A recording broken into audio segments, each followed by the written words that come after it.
think that normal YouTubers will start off with a video on their car.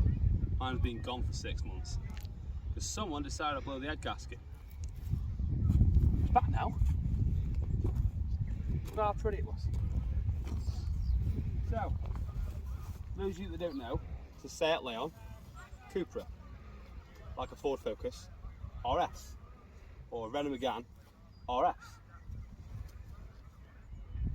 or an Audi RS. It's just a Golf with a different body on it and a different badge. Cheaper. I personally think looks better. But it's cheaper. Just to start to tell you where these are cheaper than Golfs. Materials in the dashboard. Bit plasticky. Cup holders. Biggest can of Red Bull, smallest can of Red Bull. This back cup holder is slightly smaller for smaller cans. Still, great holder. Biggest can of Red Bull. Great holder. And when you're pushing 400 horsepower, bit annoying. I've put this blue, I've put this orange trim around everywhere. Because if you get an FR or any decent spec normal Leon, it's everywhere's chrome. But in a Cupra, they decided the colour code is black. So it's black on black. Boring. This bit here I've put on the steering wheel. Before I put that on, this plastic thing here with a little Cupra badge on the bottom of the flat steering wheel, which looks gorgeous. If you're turning the wheel like that, it creaks. Annoying. A Golf up here has a lovely little cubby hole for sunglasses. Leons don't. They have a little pocket here, which is hard plastic, so it scratches your sunglasses. The Golf, it's like fabric lined. That's just something. Goes down. Now to the back. Right, the seats in a Cupra are lovely. They're suede, leather-ish, and the little cup holders inside here, which if you actually try and lean on them, your arm goes in. If anyone watch a Car Wow review, you'll know his feelings of it. They got Matt. And see all the seats, they got like this white indent here. So this has got a mark. It's like a horrible nylon, but not nylon material. And you kind of clean it. You just, I'm there with like a nail brush for ages and nothing comes up. Another thing that annoys me, 12-volt sockets. It's a family hatchback, isn't it? You'd think it would be a bit, you know, usable. There's only one socket, it's in the front, under the armrest. There's not one here. There's vents. There isn't one there. There's not one in the boot neither. You've got these little tiny clips here, which hold the seat back down for when you want to tilt the seat. You know, if you actually want to use it for taking anything. But, as I found out, this side snapped off rather easily. Yeah. Right, wheels and brakes. These come with 19s. Bit of a rough ride because their 35 profile tyre as well. I put 18 on when I went Nürburgring a couple of years ago, and I really preferred the ride, the handling, the feel. It just felt better, so I never put them back on. So I put these brand new Team Dynamic Pro Race 1.2s on. The problem with the brakes of these cars, same with the Audi S3s, same with the Golf Rs and GTIs and Club Sports, and they all have the same issue. The brakes, they're incredibly good at stopping, but when on track they're also incredibly good at overheating. Another thing that us Cupra owners and Golf R owners have found out is most of the aftermarket pads, they're not actually big enough to fit in the carrier properly, so they rattle around a little bit. Just stupid things like that. I've already put these C-hook discs on, and I've got Frodo pads on and all that stuff. The pads, they don't fit proper, but the little clips, if you bend the clip down a bit, they fit better. And they still overheat. I've got £200 worth of pads. Everyone says they're the best pad on the market for road and obviously occasional track use. Still overheat. The discs, they don't. It's just really annoying how easy they overheat. Just come on, it's a performance hot hatch. Do it better. Right, the back of the car. Bear in mind, I think these Seats, they look fantastic. I know it's my car, I know a lot of people are like, why are you dissing so much? You've got to be honest. It's not perfect, I just love it. The most annoying thing is when you get these, this is a Seat Cupra 280. They only did them for 2 years and then he changed them to 290. Mainly because most people moaned about the 280s, they sounded the same as a 1 litre Suzuki Celery or a Splash or something really bad. Because they made no noise, they just sounded like any other car. So a lot of people are like, it's a high performance car, why can't you make it sound at least a little bit better? Which I know when I bought this, it sounded like any other car. Nothing performance at all. So what I've done, you have 2 mid boxes. Yeah, 2 mid boxes. I've had them both deleted. Deleted one, the long one, to start off with. Made no difference. Deleted the slightly bigger one that goes around the back of the axle. Made a lot of difference. All the noise now, it's a standing exhaust system with both middle boxes taken out. Still got a back box, still got the standard cat. That's enough noise for me. It's not too noisy if I start it up at 5 o'clock in the morning, my neighbours don't moan at me. And it doesn't drone. So, my 3-year-old son's happy as well. They don't come standard with these diffusers. I put that on, just to make it look a bit better. Put the back end of it. Bit standard to be fair. Right then, engine. 2 litre turbo, TSI GE888 Gen 3.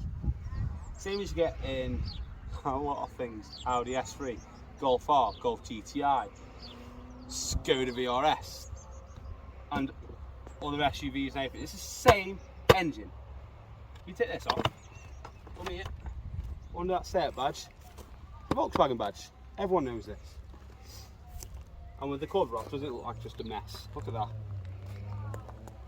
That's not a pretty engine, but it's a bloody good one in most respects. How does this go back on? Other things. There we go. So, mods. This engine standard is incredibly capable, incredibly capable. It's running 384 horsepower. The only thing I've done, obviously I've had the APR map. Got the induction kit with a big open inlet pipe. Down there, as it goes to the elbow, the inlet pipe has a bit of an elbow on it, but the standard one, it gets smaller on the bend. So I've got a racing line, big elbow. Turbo muffler delete, so the turbo actually makes turbo noises. And a go faster bits DV plus diverter valve. That's pretty much it. APR stage 1 done at Awesome GTI, Earl in Manchester. Goes fast now. Well, faster. So the issue I had, water pumps. This is on its 3rd water pump, this car. So I ain't going to see it, it's not underneath there. So, but still. Water pumps, I'm on my 3rd one. Volkswagen decided it'd be a good idea to put the thermostat housing directly on the back of the water pump. Makes sense. apart from when you make the thermostat housing out of aluminium, the water pump out of aluminium and the thermostat housing out of plastic can melt them together. It gets hot and cold, plastic gets hard and brittle, aluminium oxidises, they don't seal. They leak all the time. But my third one, the reason the water pump went is because when the second one went, it just stopped pumping when I was on the motorway. And within that couple of miles, they run hot. It's not a common problem the head gasket needs, by the way. Most people in the owners club are like, never heard of this happened before. So it's just me, isn't it? Another thing that annoys me, Golf. All Golfs, even the bottom of the range Golf comes with hydraulic bonnet struts. This, and when it's windy, oh, it's come off.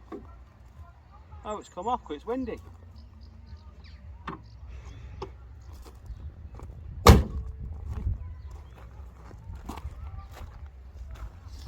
Then this happens. That was bent up, but my mate who's a body man just quickly knocked him back in for me. See the crease there where it was all here, both sides. Quite a bit of wind. And the most stressful bit about the situation is I was at bloody Ford owners meet as well. Had a Golf R next to me, my mate's Golf R, and no one believed us that they had the same engine. So we had both bonnets up, in with his gas struts, me and my crappy little fricking normal stay. Everyone was like, oh, they are the same engine, blah, blah, blah, blah, blah. Gust of wind come, boom, smash over. Thanks, Seth. Right, watch this. What happens to this can here? Not excessive acceleration, just normal.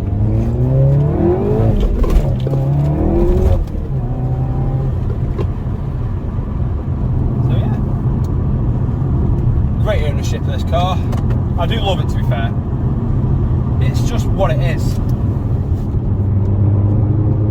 And I also love the fact that you have to explain what it is to everybody, because not everyone knows what a State-Lane Cupra is, which I find really, really good. Because I used to, back in the day, about 10 years ago, I had a 2005 Ford Fiesta ST, Ford Performance Blue with the Ford Heritage white stripes over the top and on the side.